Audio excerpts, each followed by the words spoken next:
Okay, amazing. Now, Mom, what should I call you name-wise? I tried to Google you and you come up as Jenny's mom.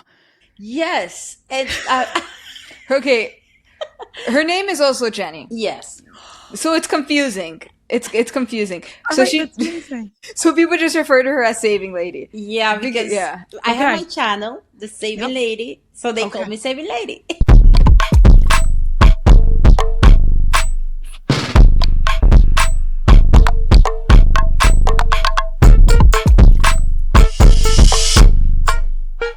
Hello and welcome to another Unplugged with Nicki Marie. We are on episode 12 of season 2. And the only reason I do seasons is because, I don't know, I need a change of pace. I can't call it like episode 45. It's got to be whatever season era I'm in. And the era that I'm in right now is in the post Disneyland creator event, which is where I met these two. Do you remember? So this is Jenny and the Saving Lady, her mom. Hi, welcome. Thank you for having us. Thank you for having us. I don't know why I said welcome. Okay, so welcome. hold on. I mean, what better way to start a podcast than with the kids who just got out of school and the whole reason. Oh, hi. Hi. How are you? Please come say hi. Good. What's up? You can't see you. Look. Look, Yeah, where it's are you? been a while. No, I that's know. awesome. Do you recognize these two? Yes. Yeah. Do you want to ask you want to ask the first question? Chase, what's yours? Layla, do you want to be a YouTuber? Yeah. So ask her whatever you want about that. How many videos do you film a week? Oh, a lot. It depends. It honestly depends. It can range from 2 to 20, to be honest. How I'm feeling, because every video is different. But I'll say, like, as far as like the total length of video that gets uploaded, like a week is maybe like 2 to 4 minutes of content. But so it will either be like 2 1-minute videos or like 20, whatever this amount of seconds that adds up amount of videos. Awesome. And what's your favorite thing about her? This will be a good intro. What's your favorite thing about Jenny? That she always does like reviews of like food and stuff.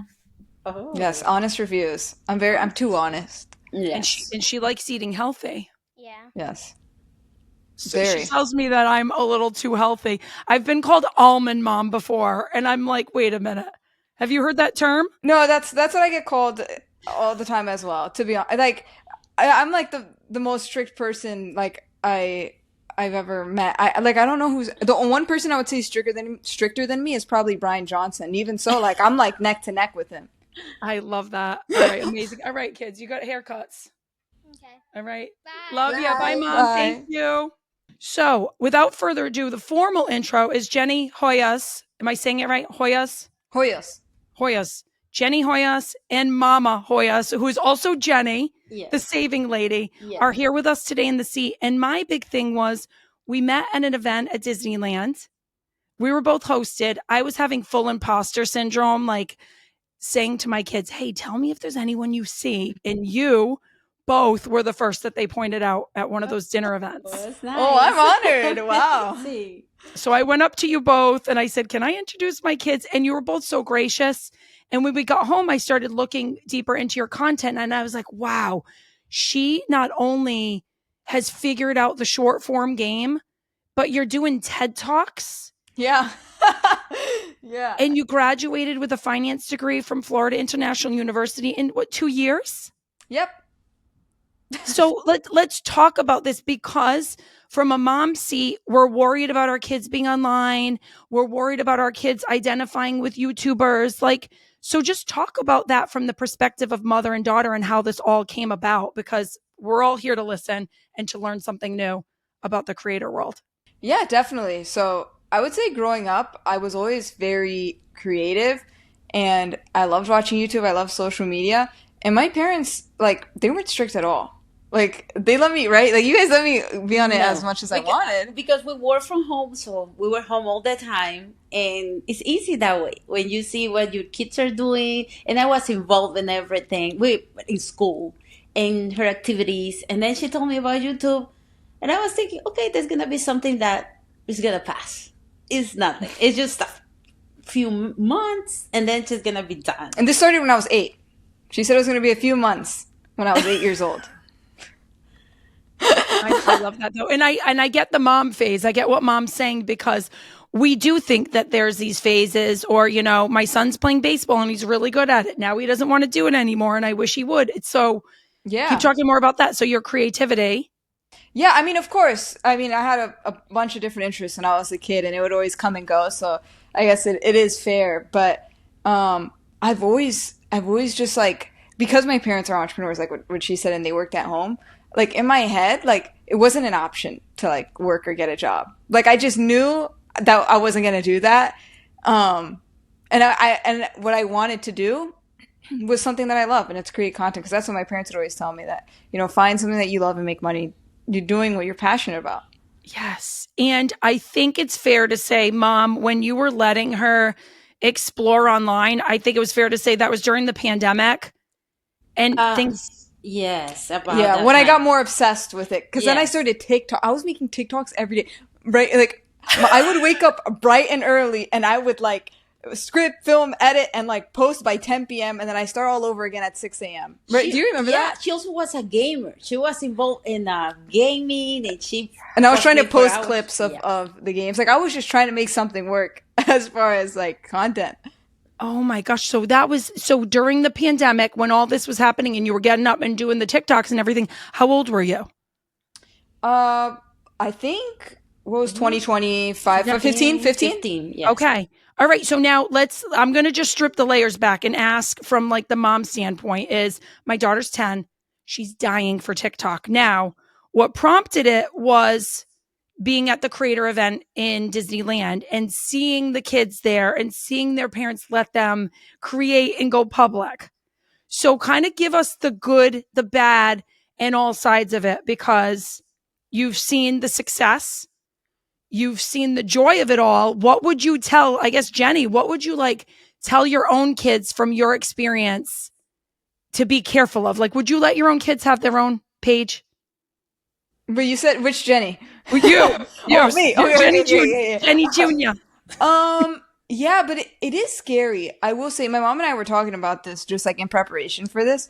And when I started when I was 8 years old, I will say the internet was a bit different. There wasn't AI. There wasn't these like, you know, like people, you know, will take kids' faces and make like inappropriate AI videos. You know, that's a thing now. Back then, like YouTube started when I was born. It opened in 2005. YouTube and I share a birthday. So it's interesting because when I started, I don't think it was very dangerous. No. Like, which is scary because I guess like what I did back then, I wouldn't even suggest it now. I would suggest like, you know, if you want to create content, like create it and keep it private. Like that's something I did at like for a certain amount of time. For like about 2 years, I was creating content and just keeping it like in my own like storage and unlisted on YouTube just because of the art and content creation. So what I would say is to make sure it's not a phase, have them create content just because they want to create and don't publish it until it's like, okay, this is something they actually like to do. They like creating, not necessarily that they want the fame. Yeah.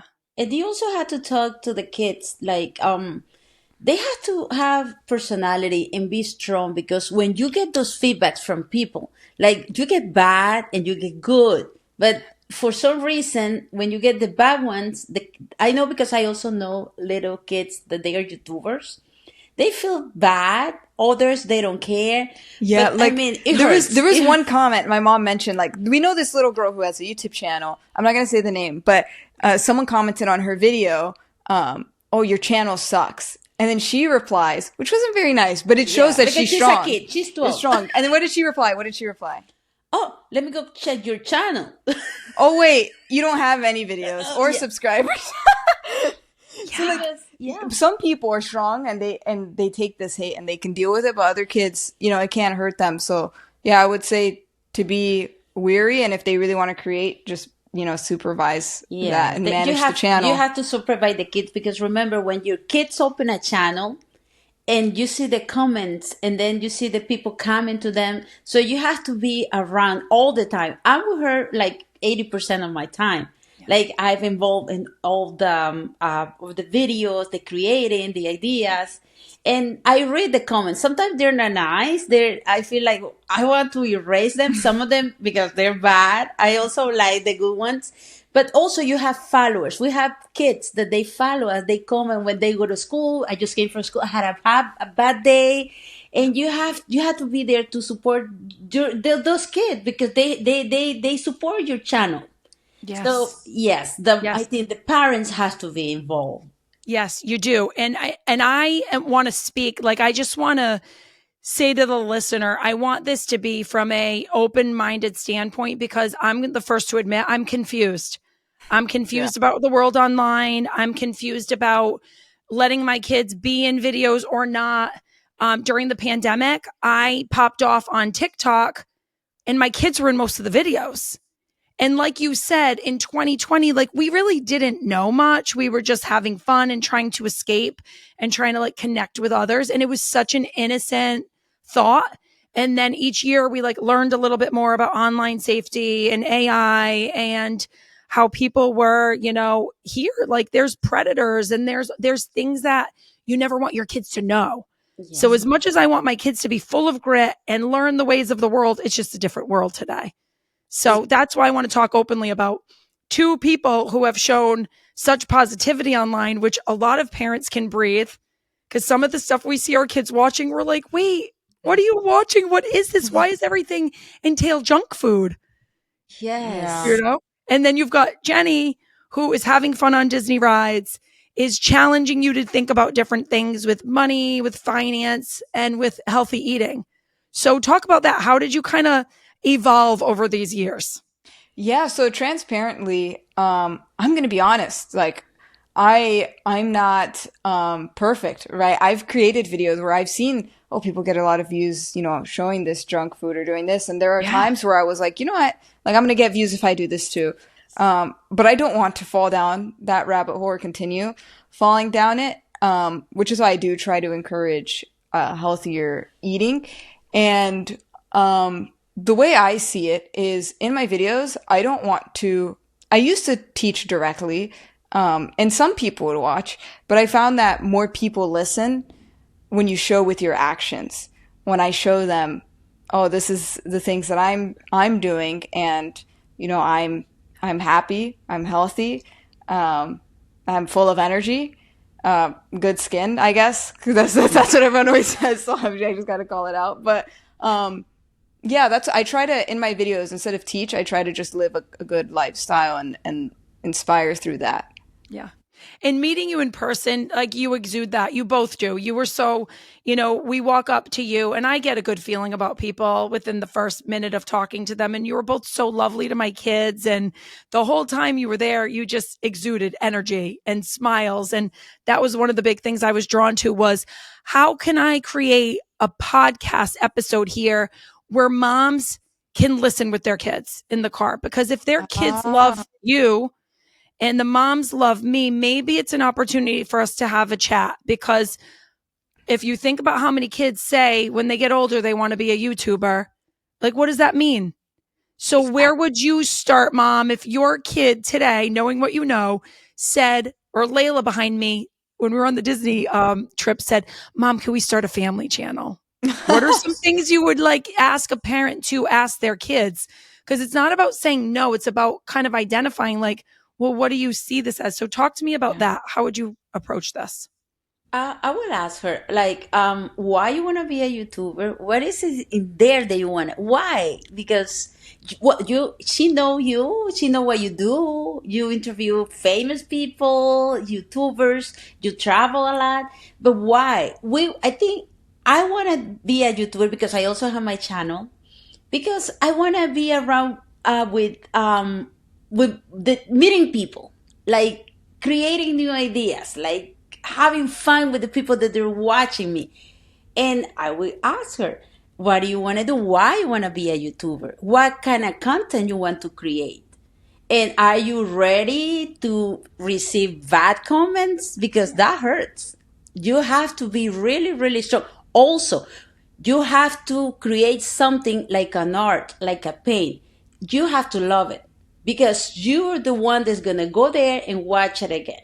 Because you're going to put a lot of effort, and sometimes you're not going to get views. Right.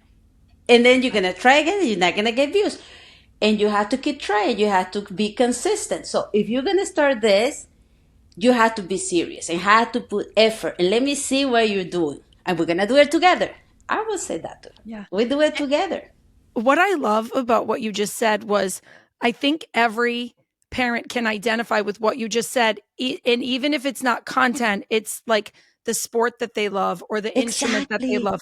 My daughter said she wanted to play softball. And I was like, okay, step one is go join a team. And step two is if she falls in love with it and wants to do more of it, I asked her after one of the games last week, I said, hey, do you love doing this because it's fun and because you're with your friends, or do you want to get better and you want to grow in it? And she said both. And I was like, okay, Great. So let's talk about the work it takes now, because we're going to have to go to the batting cages. We're going to have to play catch in the yard. So I think what you just said is like a cut and paste for any parent to explore what their kids are into. My huge thing is if your kids are into something and they find their passion, let's help them to lean into it, because there's too many kids that don't find their passion. And then what? So with Jenny, this being your passion, creativity, how did you know that you love to create? Like if you didn't have the phone, what would you have been doing if you didn't have the device? Okay, I love that you asked this because this was like something I spiraled with for such a long time. Where, so like, I guess like a little more backstory. I've always been creating content, for fun, but during a period of time, I got made fun of it for a bit. I got made fun of it for it. Yeah.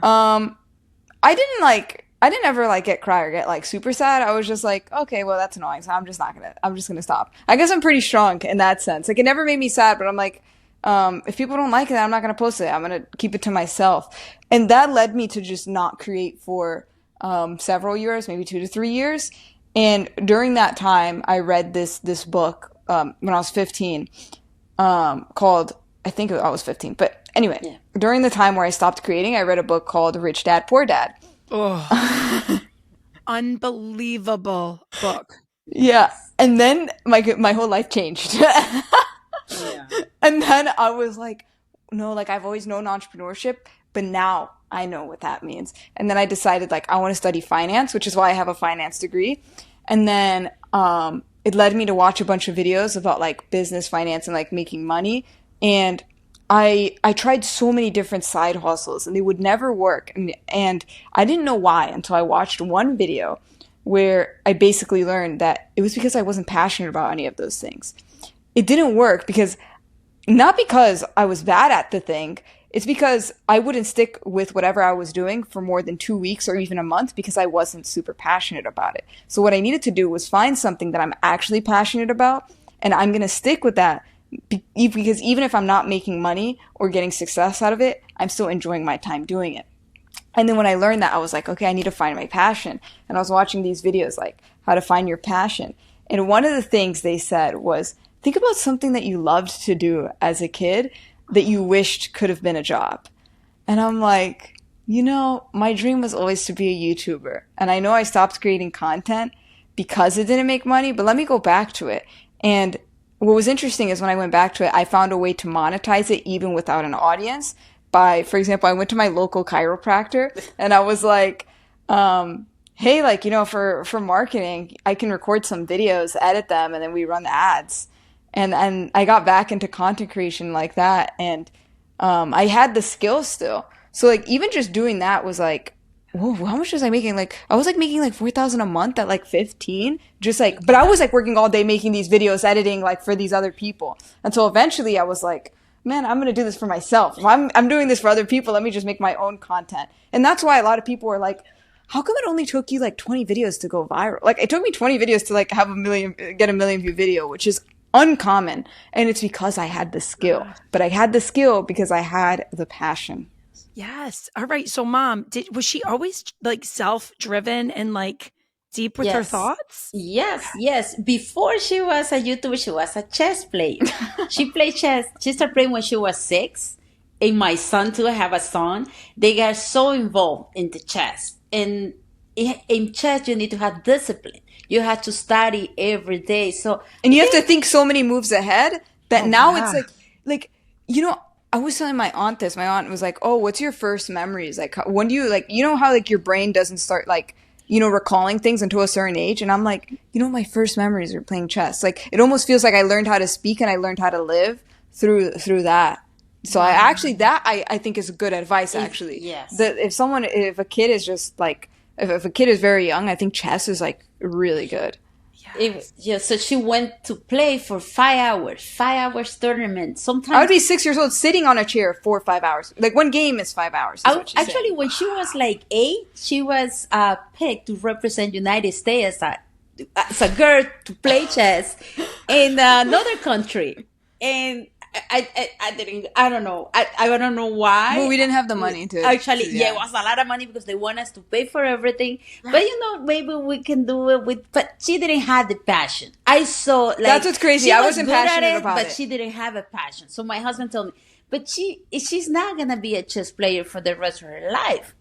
And then she started with something like, I want to. It was acting. I started with. Yes, she started the acting, and then I realized, I've never done an audition, and we were like trying to do it for a long time. We're like, okay, I'm never getting into Hollywood, so I guess I have to start a YouTube channel. I love that. I mean, I'm taking mental notes because you're hitting on all the things that I constantly think about. I am a mom who lives for motherhood. Right? Like, I live for motherhood. And then the rest of this stuff, people are like, oh, don't put your whole identity in motherhood. I'm like, sorry, that's what I'm doing. That was me with my 2 kids. I was carrying the chess and then the drinks and then waiting outside. And then I have to turn on Mondays. And I was the mom that was the PTA involved in school. And they asking their good grades. And my life was just my kids. And then when she told me about YouTube. I was like, we're exposing our life over there. I don't know what they're going to say. But okay, I had to learn about this. So I research. I start meeting people. Every time she goes to an event, I talk to everyone there. Yes, you do. I saw. Yes, I talk to everyone because I want to see who's around her. Sometimes when I see someone that is not, Jenny, I don't know. I don't see it. I don't like the vibe. So we're staying away from that person. But because sometimes, you have to protect your kids. Absolutely. All right. So you said that you lived for your kids, right? And you get to see her grow up and you get to do this with her. Yes. How does that feel? I feel happy because I can see that she, that her dream is coming true. It's like, she worked hard for this because she's really hard worker. She's working all day. And you can see, because the best part that I see I don't know if you get the feeling, when these little kids come to approach and they say, hi, I love your content. That's the payoff. That's like, it's working. So last week we got a 4-year-old. And he said, I'm a big fan of you guys. And I love your mom. And I was like, And it is so sweet and innocent. It's so sweet and innocent. I've watched so many of the videos because I do, like you said, you're in the room. My kids watch YouTube. And I a lot of times I talk about, I can't stand YouTube. It's not great for the kids and YouTube shorts. But then there are certain creators that you're like, okay, this I'm okay with. It's just you wish you could feel that way about the whole platform for your kids. Yeah. But we live in a world where we're worrying nonstop. And I'm looking at you through a different lens, like, you're making your dreams come true and you're doing it together and you're raising your kid. It's not the 18 summer mentality where your kid's off and you don't see them anymore when they're 18. You're like, you guys are a team. And I think that's what most parents listening in on want to know the secret sauce to that. How do you raise a kid who wants to still be on your team, is confident in herself, is following her dreams? Like, if there's a secret sauce to that from both of you, what would it be? That is interesting. I mean, that's all I want. I'm asking selfishly because I want my kids. It's like, I as a mom, I think I'm very easy. So I turn my life, myself into YouTube, into creating for her. And I'm, for her, like, happy all the time. I'm positive. So it doesn't matter the time because sometimes she wake me up 6 a.m. in the morning because she have ideas. And I have to be ready. And we talk about the video. Sometimes, most of the time I'm in the videos who are holding the camera or we're shopping because we're going to prepare a video, but I have to be positive for her 100% of my time. It does. I'm happy. I'm there for her. So I'm Yeah, at I think I guess similar to piggyback off what she said. I think it's interesting. Like even looking back at it, and maybe some people don't want to do this, but I think this is a big part of it is my mom never like. And I don't say it in a bad way. I mean in a good way. Like she was never one of those people or one of those moms that are like, oh, I have to hang out with my friends. It's Friday night, or I have to do this with my vacation. No. like she's always, or my parents actually, they've always been in the house. And if we were to like go to a, I guess, party, it's like it's family. Like or it's there was never like other hobbies, other friends. It was always just like a family, and we would do this together. And if I'm interested in something, they would learn about it as well. Or if they're interested in something, they would show it to us as well. So I think that's a big part of it. I would say the biggest thing is probably, I hate to say it. I think it's the friends. I feel like, because I see other people who are like, that their parents are never home because they're hanging out with friends and they're drinking all night. That's another thing. I know it's crazy to say. Strict my parents, they never drink either. Like I'm sure for other like or ever like or intoxicated, or you know what I mean. Like yes. We try to. It's because you have to show with the example. You have to. Exactly. Yeah, you can be telling your kid, don't do that, and then you do it. Well, trust me, that's how I feel sometimes. I'm like, I have to explain to my daughter why my phone is out and I'm recording this thing when she can't have the same thing. I have to go through, because these kids they're smart. Yeah. She's like, why? So I'm laughing about the drinking thing because I was getting a call. Remember the first room we went through at Disneyland with all the media stuff? Yeah. The guy was making me a coffee, and remember they had the syrups on the side? Uh-huh. The guy was like, do you want a syrup? We have caramel, vanilla. Do you know what I'm talking about? That blue and purple room? And I was like, cool I'll get a shot of vanilla. And my son Chase goes, she's going to get drunk. He thought it was like booze. It's so funny. He thought it was booze. And I went out with girlfriends one night, and we took a shuttle bus, and you should have seen the kids waiting for us to get off the bus, knowing that we had a glass of wine. They were interrogating us. So I'm laughing because kids notice everything. Yeah, they do. Yeah. And then if you do something, then they throw it in your face. Oh, you did that. So I have to be careful. And you need to have someone if you want to create something, it has to be in your team, someone positive, someone to be there for you. It's like for you, I think you had your kids. I saw you. They follow you. They're the biggest fan. Oh, and that's what you need that to create, because at this point we know a lot of creators because we go to a lot of events. We go to like traveling a lot, or most of the time we're traveling. But it's not fun. People think it's just the fun. It's just sometimes we just go to the room and we edit the videos. We have to plan the videos. And even though when we are sometimes we're not even ready, we have to create. We have to create something. And so we're kind of connected. So we're researching all the time what to do. And I don't know. I guess we're lucky. God bless us with our relationship. Still, you like being with your mom at 20. I was thinking when they were little. Okay, I told my husband, it's okay. We're gonna be because he's the biggest investment. He's our life. They're everything. They're both of them. They're great kids. My son, he just graduated from engineering last 2 months ago. Last year. It was last year. That fast. Wow. That's awesome. And now he's going for the masters, and I'm supporting him too. I'm rooting for him. Yeah, you do it. Let's go. And also, she's also on top of the trends. Like sometimes she'll be singing a trending song, and I'm like, I've never heard that song before. And then at the end of the day or the next day, I'm like, oh wow, she was early to the trend before I was. Yeah, and it's also good to connect with other moms, other YouTubers' mom, and other kids. Like for the event, sometimes she go with it's funny. She go with kids her age, and I'm the only old person there, and I feel like, okay, I feel kind of weird, but I'm there because she want me to be there. Yeah. Oh, I connect. I don't know if you saw me. We were with like Connor from Love on the Spectrum and his mom. They've become good friends of ours. We had such a blast. And then Brooklyn was there. Brooklyn Corey. She's a skateboarder. We were with her and I'm like, I'm 47, but I'm like just as connected with these 20 something year olds. That's what I feel. But you look so young. I would have. I feel like I'm mentally back to your point of like, what did you love doing when you were little? It kind of sparked something in me because the second I got my grandparents' VHS camera, I was hooked. I would make videos all day. I would make my little younger cousins set up. You're going to be the weatherman. Here's the commercial you're doing. Funny. And that was before editing. Like you just had a VHS tape, but I loved, it was like the creativity in putting something from my brain into real life scenario. Oh. And that's what we get to do. And it's mind blowing.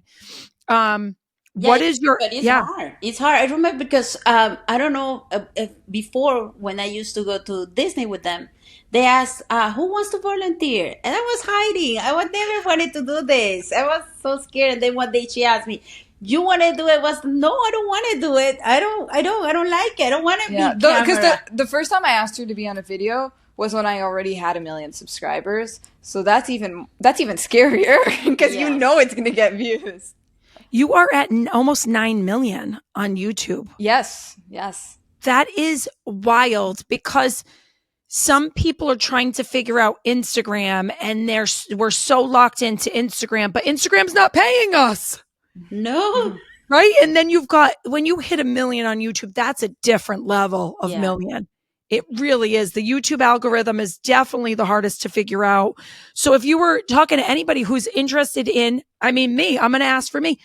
What is your biggest hot tip for creating on YouTube? Like, is there any algorithm secrets that you would suggest for me? The biggest thing I would say, which I feel like you're already doing, but I'm going to say it for the viewers and everyone listening, is the blue ocean strategy. It's a marketing strategy where essentially you want to be so unique that viewers or anyone or any customers, anyone in the market has no choice but to use your service or to watch you. So what I mean by that is when I started, I created finance videos for kids because if any kids or any parents that wanted their kids to watch finance videos on YouTube, they literally had no choice because no one else was doing it. So even if my videos sucked, I was still the best one in that niche because I was the only one doing it. So the blue ocean strategy is the best thing you could do because it's going to get you maybe not Mr. Beast level views immediately, but instead of trying to go broad and getting 10 views a video, you at least start at that 100 or 1,000 views a video. Wow. I believe in manifesting too. Has that worked for you where you kind of like see someone do it and you're like, I want to do that and I know I can do that? How much of that falls under you, your belief system in yourself? Interesting. I mean, to be honest, when I did YouTube, it shocks me because it's such a weird thing to say. And this isn't usually how it is for goals. Typically, I will say like visualization helps with goals. But to be honest, when I made my YouTube channel, I loved it so much that, deep down, I actually didn't care if it was going to do well, if I was going to make money. It's funny. I would always tell people like, oh no, like maybe my channel blows up or maybe I get views, but I'm not going to do it like as my full-time thing. Like this is not a job. This is something I do for fun. Like I'll figure out what I do as an income, probably just creating content for other people. So it's interesting because, when I started, and my mom can attest to this, my dream was to get 100,000 subscribers. And I told her, that's it. My life is complete if I got 100,000. I asked her because she wanted to go California to an event. It was expensive. So I was thinking, oh, that's a lot of money. We're going to spend so much money. But she told me, I save money. So I'm going to pay for your trip. I'm going to pay for everything. So she was not even, she was 17. I didn't even have 1,000 subscribers at the time. Yeah. So, and there's something funny. When she was 8, she drew a little paper. Like she was 8. I made a drawing. Yes. And still had that. Mom, we're going to go to LA, grab your bag. So it's you know what's crazy? Yeah. It's crazy. Oh my goodness. It actually gives me goosebumps. When I was 8, my dream was to go to VidCon to meet my favorite YouTubers. And now like my heart is like to my stomach right now. And it's just like so crazy because I always did it for fun and I never actually thought it was going to happen. And now in a few days, I'm going to be going to VidCon as a featured creator and I'm going to be having a meet and greet and a ton of panels. And I'm like, the dream was to even just go there, let alone to be a featured creator. Is like, everything started crazy. like just to have fun. It started to have fun. Actually, that happened to my channel. She opened my channel. Yeah. In like 2 months, I saw people subscribing. So I asked her, are you sure my account is safe? Because I think someone hacked my account because I see a bunch of people subscribing. And I had like 60,000 people. I got excited. And she told me, Mom, you're not going to be able to do it because that's hard. You don't know how to edit videos. And then I said, no, I'm going to do it. I'm going to do it because I'm like her. If someone told me, don't do it, I do it. I want to try it. Yeah. So I started posting. And like in a month, I got to 1 million subscribers. And it's like, what I do is I do behind the scenes with her. When I go to events, I show who's there. That's what I do in my channel. I love that. That's listen, my daughter the other day, there's two train of thought that I have and I bounce back and forth. Is my daughter was sitting in the back seat and she was talking to her girlfriend. They're 10, they're 4th grade, like the world is their oyster. And I think, my gosh, my kids are growing up in a world where anything is possible. Yeah. Right? And that scares us a little bit as parents because we want you to go down the right route and we want you to have the values and the upbringing, the humble beginnings that we had. But also for my daughter to say that she wants to be a YouTuber and she wants to be famous. At first I'm like, oh God, I don't want her to want that for the validation reasons. Yes. But if I peel back the layers, she sees me, she thinks I'm famous. And she sees me kind to people. She sees me appreciative of every single thing I get. And she sees me genuinely happy, even after an awful divorce. So I think sometimes we have to be proud of ourselves as parents, even when we're scared. It's like our kids are watching what we do. Yes. And so what is that like for you, Jenny? Like, what did you see instilled? I know you mentioned being home and they weren't drinking and they were with you and with family, but what other things did your parents do maybe from a the entrepreneur work hard standpoint that were ingrained in you? Oh my goodness. Like, I think like entrepreneurship is big, but I think like my love for finance like has always been there because of them, and it just got released when I read, Rich Dad Poor Dad. But growing up, they were always like they wouldn't waste money. We'd always try to get the best deals. They'd always say shop at Costco. I'm not sponsored. Costco. My mom would do coupons, or we would share things with family. And I think that was I think that's a big part of why my channel initially took off, because that's what I started creating content about. One of my favorite videos was it was a challenge of can I throw a party with $10 or $20? It was I saw that one. Yes. And it was I feel like that video encapsulates everything that I grew up with and learned. And if the viewers haven't watched the video, they should. But it was basically we went to Costco. We ended up buying ingredients and making the stuff and trying to set up the house to look nice with whatever we can. And then it turned out what made the party was the people and that we were all together. So I think that was the biggest thing, that how to make money go a long way, but you could also have fun without a lot of money. And that's what I try to do in my videos now. I don't want to show off that I'm going on vacations or doing all these crazy things or spending all this money or have all these, or have a nice car, or have all these special things, because it's not relatable. But it's also just not the life we live. And sometimes people fake it.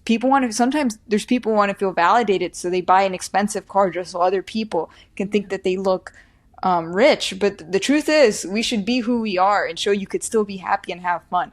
The money will not make you happier. If you're not happy to begin with, then the money's not going to make you happier. If anything, it's just going to increase your sadness, because you're going to realize, wow, I thought money would solve my happiness, and I'm even more sad because the money didn't solve it. Yes, that's a really good tip. I love that. So Rich Dad, Poor Dad, if someone didn't read it, what would you say is the biggest thing you got out of it? Because I get body work done every 6 weeks. And the person who works on me has been with me since I was 26 years old. And he's just such an energy person. And he's like, everybody should be required to read that book. Yeah. Yes. I would say, because it's been so long since I read it, I should reread it. The biggest thing that I take away from it is just the mentality shifts.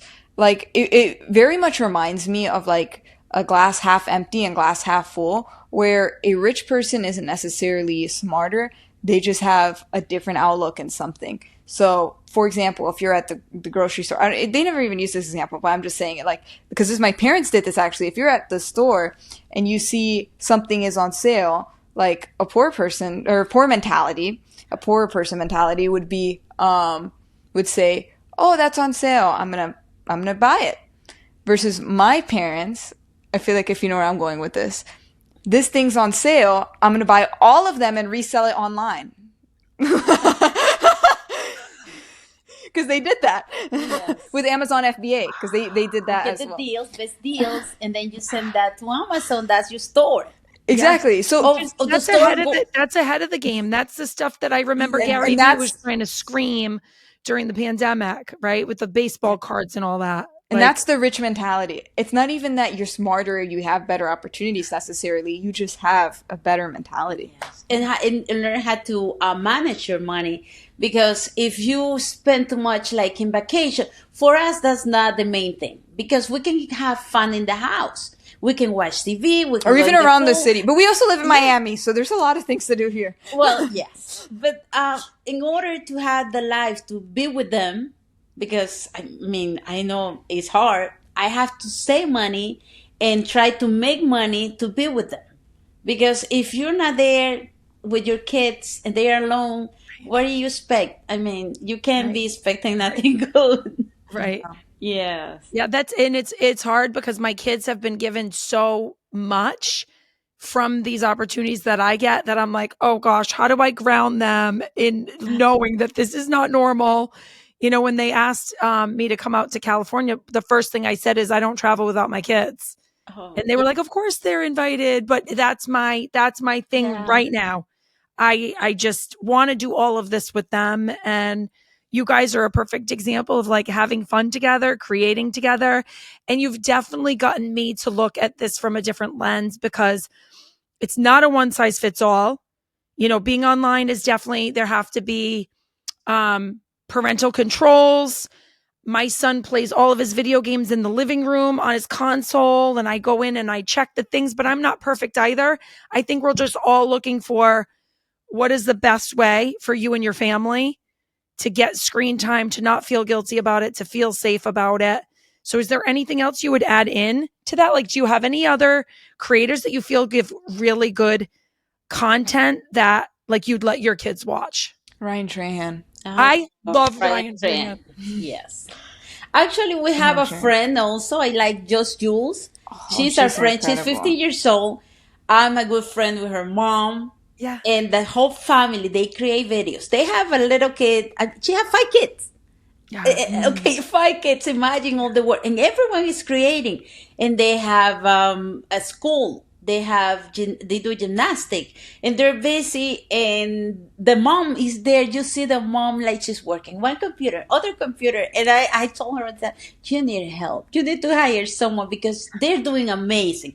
Like the kid, Just Jules, she's 50 years old. She had like 4 so it's basically a subscribers. family. It's a family of like all very creators. Like they're not just creators. They're smart, high achievers. So she's 15. She's in college. She has a brother who's 13, also in college. She has a brother who's like 10, who's on his way to the Olympics. Yes.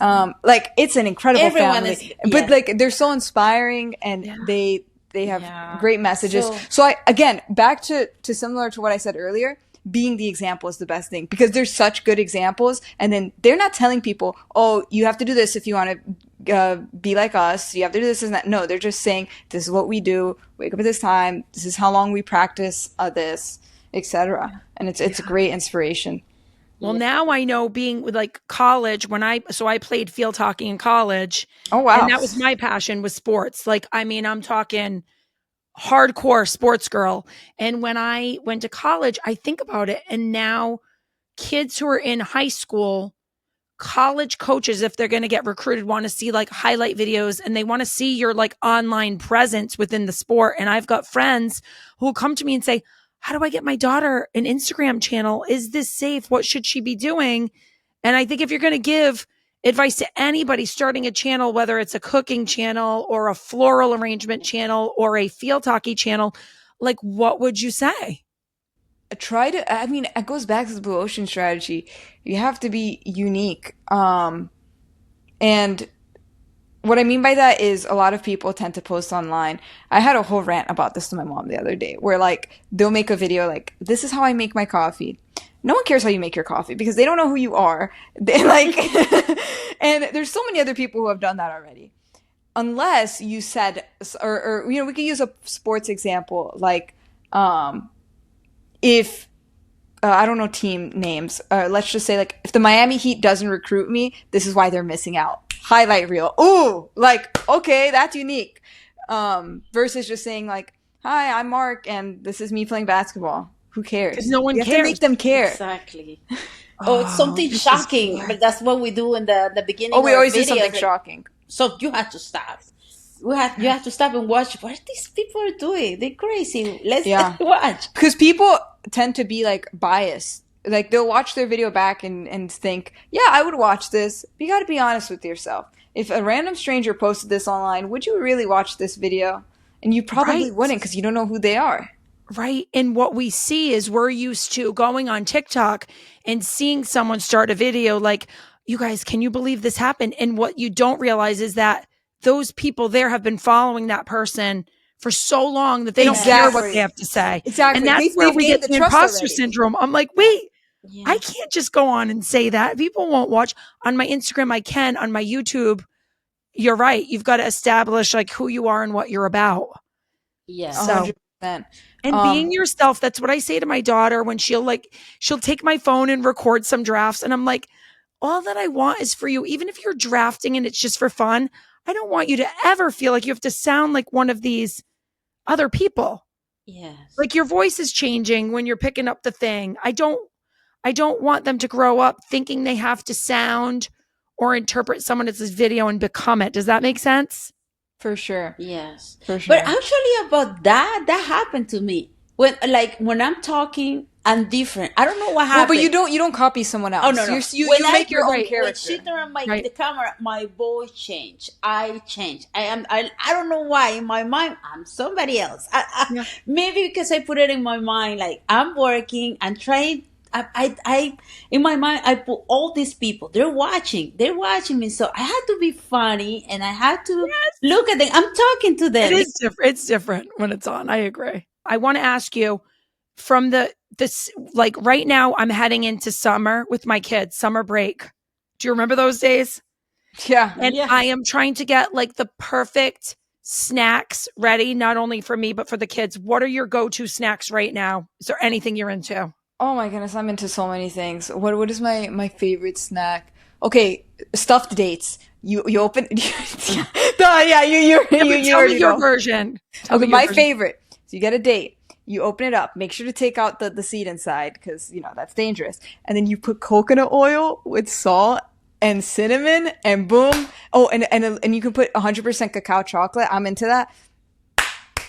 Beautiful. Hold on, I haven't done the coconut oil. You have to drink with coconut oil. That's the best combination. Yeah. There's another thing that she's working on it, like, nonstop for weeks now. She's doing sourdough bread. So, but she's from scratch. Yeah, but it's been a month, like a month-old starter. But the thing is, growing, it's not growing, and it's like. But I don't really like eating bread. But that's good for the kids to do something with the kids, because that thing start growing, like the bacteria. Yeah, but it's not necessarily like super healthy. It's not like dates. It's like dates. But sourdough. Listen, for my kids eating, sourdough is Yeah, great. it's definitely healthier than it's With healthier. some avocado on there. Yes. Yeah.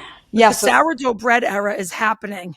yeah, that's one of my favorites. But another thing is yogurt bark. So basically, you get Greek yogurt, you mix in honey with a little bit of protein powder, and then I like to mix in blueberries, and then you freeze it like in a like like a chocolate bar mold. You freeze it, and then you leave it like half space, and then I melt chocolate on top. 100% Did you do cacao. a video? Did you do this on a video? I did actually. That's how I did. figured out that I liked it. You did. And I now love do that. and now I eat it every day. No, but that is my type of snacking. Like I get so excited about the little the yasso, the little balls. Oh yes. Have you had those yet? No. The caramel? I've never. I've seen. I don't buy anything from the store. I usually make everything from scratch. I go to the farmer's market, make it all from scratch. Yeah. I love that. Yeah. So I'm trying to load up on the snacks that, like, when my kids, I'm trying to be more open door policy, kids running in and out from the neighborhood, because that's how I grew up. So I'm trying to get the snack drawer set up just right. Yes. Yes. Oh my goodness, I love snacks. Also, smoothies are great. I'm big on smoothies, and I call them acai bowls, but I don't even have acai in mine. But like the frozen fruit bottom, like the smoothie bottom with the layers. Favorite. And you did the Nutella. How do you do the Nutella? You do the dark chocolate with the coconut. Oh, that was on my on my list, but I'm like, it's not actually. It's like a topper on the snack. Yes, you drizzle it on. Yeah.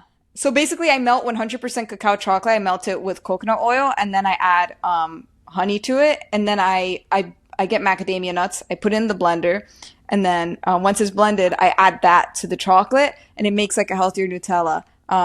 I could do hazelnut, but I just really like macadamia nuts, so it's like, yes. It's a kind of macadamia nuts are so good. They're so good with like some good dried apricots or dried mango. I love dried apricots. Yeah. I also love prunes. I love figs. So today's episode is sponsored by JUNKLESS. Have you tried these? You could be honest. Never. No. Okay. So they're taking. It's a cool name. Very cool name. 34% less sugar, no junk, no added extra stuff. And my son's favorite is the strawberry. Ooh. My daughter's favorite is the chocolate chip. And my favorite is the peanut butter chocolate chip. So Jenny, if you had this and you knew that it fit, no fake stuff, what would you do with it? Would you just eat it as a bar, or would you do like a Jenny? You know what I usually what I would do is make the acai bowl, sprinkle it on top. That's I love that. I love that. So thank you, JUNKLESS, for sponsoring. We're ready for our kids' snacks. And I want to do just a little rapid fire with both of you. Ooh. Before we're done, I have a few fun questions. Okay. Okay, ready? We're going to do this or that. Pirates of the Caribbean or Big Thunder Mountain? Big Thunder Mountain. Pirates of the Caribbean. Yeah, I figured you would say that. Now, have you done the Disney World and the Disneyland version? Yeah. Did you have a favorite? I like both. I think Disney World rides are slightly better, but the aesthetic of Disneyland is nicer. Disneyland Pirates. How about that restaurant we ate in, the Blue Grotto one or whatever? Was that what it was called? The Blue Bayou? That was a breakfast. Yeah, that was a breakfast. Yeah, the breakfast. And that place was a dream come true. Yeah, I know. Don't you sit there and go, this is wild that we get to do Yeah, this. it was crazy how it was crazy. Oh, wow. Wild. Dole Whip or Mickey ice cream bar? Dole Whip. Mickey ice cream bar. Really? Years. Yeah, I love that. Remember from the Himalayas? Do you remember that one? Did you try that? Me from the I don't know. Yeah. It was the guy from Monsters Inc. and he was selling the yellow snow cones. Yeah. But like it was actually Dole Whip. No, I didn't, but I saw the Savannah Bananas go a week after us, the baseball team, and they had those, the yellow snow cones, like the color. Yeah. My nails in your mom's. See, that's what I'm saying. Delicious. Yeah. I don't even remember if I got lemon or mango. That was the whole. I don't know. We made a video about I didn't even know what flavor I got. It's because we were recording, and then I had the turkey leg. This turkey. Oh, you had the turkey leg? I got the turkey because I never eat that thing. But people ask all the time, "Do you eat the turkey leg?" It was delicious. Now you did. Now, yes, but it's too big. That's for the maybe it is way too big. All right, eating in or eating out? In. Out. I actually haven't eaten at a restaurant in over 3 years. All right. How did you do with the Disney food on the trip? Like, was that hard for you? Yes, It was it is. impossible. It was Yeah. impossible. You just live off of bananas, apples, And like, I bananas. found a few good salads. Like, maybe that's a good future episode for you. It Yeah. is. Yeah. I don't go out to eat. I have a very strict diet. So Yeah. yeah. And yeah, Usually but that's what it was. we go to hotel when they had kitchen and then she cook. We go back Yeah. to eat. She cook, then we go back. So when we got invited to dinners, she don't eat. No, I don't eat. eat. I don't eat anything because they cook with seed oils. They don't use Oh, the organic seed food. oils. Yes. I have a friend that keeps me informed on all of this Yeah. stuff. And she has officially been like, she fully cut out seed oils. And that's like hard. Yeah, I fully cut it out as well. Yeah. But the thing is, it's like I've always been like I have these hyper fixations for a lot of things, and like I'm very analytical with YouTube. And it was funny because I was mentioning this to the YouTube team, how like they were like, "Are you like this in any aspects of your life, like other aspects?" And I'm like, "Oh yeah, so I have like an 8 sleep to track my sleep, then I have a Whoop, and then I have my Oura ring. Let me get it right here. I have my Oura ring, and then I mouth tape, and then I do my red light therapy, and like I have like all these things, and then I have like like home urine tests that I do every single week to check my vitamins. And then I do Jenny. constant blood works. I have a subscription service to get my biological age A tested. chiropractor. Like so I'm like, and it's like I like measuring these little things, and I do these experiments. And like for example, the other day, like I bought magnesium spray, and I'm like, okay, let me do this for 3 days, and then I log it, and then I see how my sleep scores are affected. And did it work? Because it's fun. Yes, it does work. Magnesium spray works. It's crazy. Do you know that my daughter is 10 and I tell her the things that she's into, it would be amazing if she taught other kids this stuff. Yes. She uses magnesium spray on her feet. She's amazing. And She there's can all these talk little about that in her channel. It's great. And yeah, because But I'm gonna give the tell best hack. me. The best hack. The thing that has one of the things that have changed my life. It's gonna sound crazy. No, nothing sounds crazy right now. Please. It's crazy because no one else does it because it sounds weird. Whenever I tell it to people, they're like, "Ooh, I don't know if I can do that." Every single day, like every morning, the first thing I do is I drink a glass this big. What is it, like 12 ounces of bone broth for breakfast. Bone broth. I've heard amazing. A lot of things collagen. about bone broth. Yeah, all right. So how does that taste? Delicious. At first, it's kind of weird, but afterwards, like I look You forward get to it. used It's to like because it tastes like soup. I mean, because that's what it is. It's soup. Yeah, I love it, to be honest, because it's like it's not sponsored, but I love Bonafide because they use grass-fed bone marrow, and then they put some celery and some carrots and like some seasonings, and it's like So that's what you start every day with. proper What do soup. you feel like that is best for? I think everything. The best thing, I would say the number one thing is definitely my blood sugar. So I'm not diabetic at all, but I got it because I'm like health obsessed. Obviously, I have to have is it on this arm? Yeah. Where is it? I have to have a glucose monitor just to make sure everything's good. I'm not even diabetic. But anyway. So you just like knowing the science. Oh, I just like of knowing what's everything. I happening love with your science. body. And you want to live to 100. I heard you say that in a video. That's one at of your least goals. 100. Yeah. Yes. You're like, So yeah, the going. bone broth, what it helps with is what used to happen to me, like if I eat a banana, right? My blood sugar is going from 90 to 200, which for those watching, very dangerous. Your head starts hurting and then you're going to crash and you lose a bunch of energy. However, the reason that happens is because a lot of sugar enter your system. Even though banana is natural sugar, it still has sugar and all the sugar came into your system. So what you want to do is you want to slow that sugar that comes in. And you do that by either absorbing, or either by consuming first fiber or healthy fats, because that coats like your stomach, it coats your body.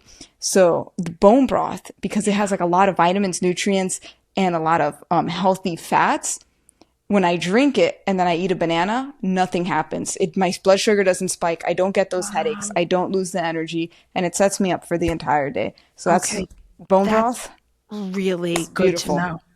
I feel like we've just been so misinformed. It's like, the days of us thinking that we're doing the best thing for our kids by whipping up a smoothie with a ton of fruit, bananas, etc. in it. And then like, I got another hack for that. Yeah. If you drink a smoothie, it's a lot of sugar, your blood sugar spikes. Before you drink the smoothie, have a tablespoon or a shot of olive oil because it decreases your blood sugar spikes by 60%. So when you take the olive oil and then you eat it, it spikes much less. I did an experiment. I eat the banana, it goes to 200. I took the olive oil, then I ate the banana, nothing happened. Is it you? This is a video. I'm listening to you going. I love it. This is my hobby. Just tracking all these little things. I just do it for fun because I just find it interesting. I think what you find interesting and what you take the time to do is so beneficial to so many of us who we don't have the patience to do the stuff. We just want to be told. All the time to go into the store and find what is good. It takes time. I feel like it's fun. It's fun to me.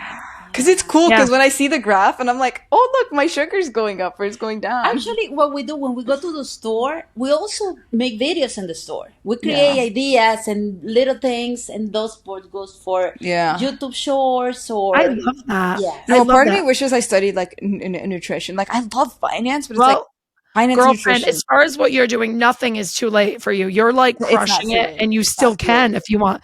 Okay, so eating in or eating out, Disney or Pixar movies? Pixar. I like Pixar. Do you have a favorite?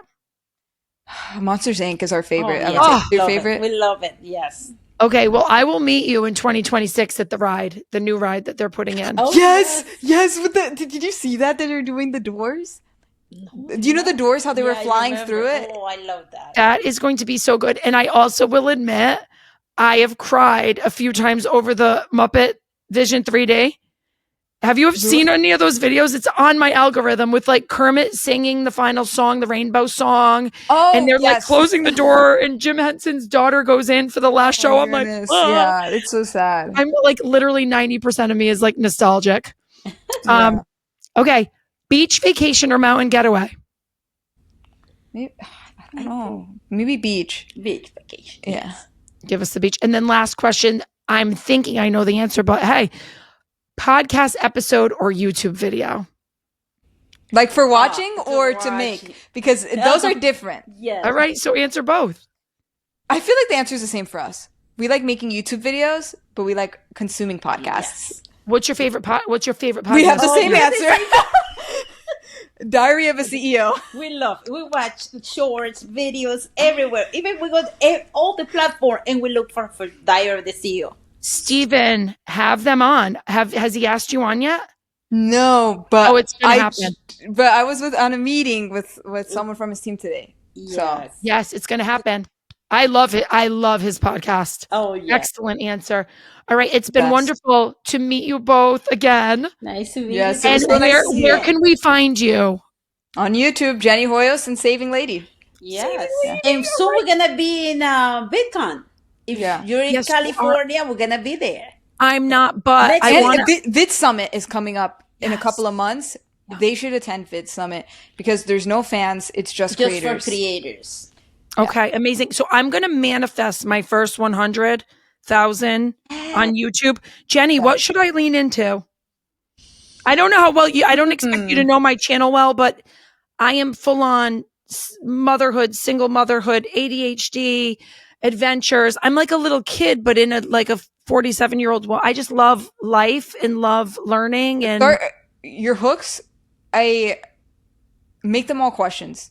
Is it possible to do blank? What happens if you do blank?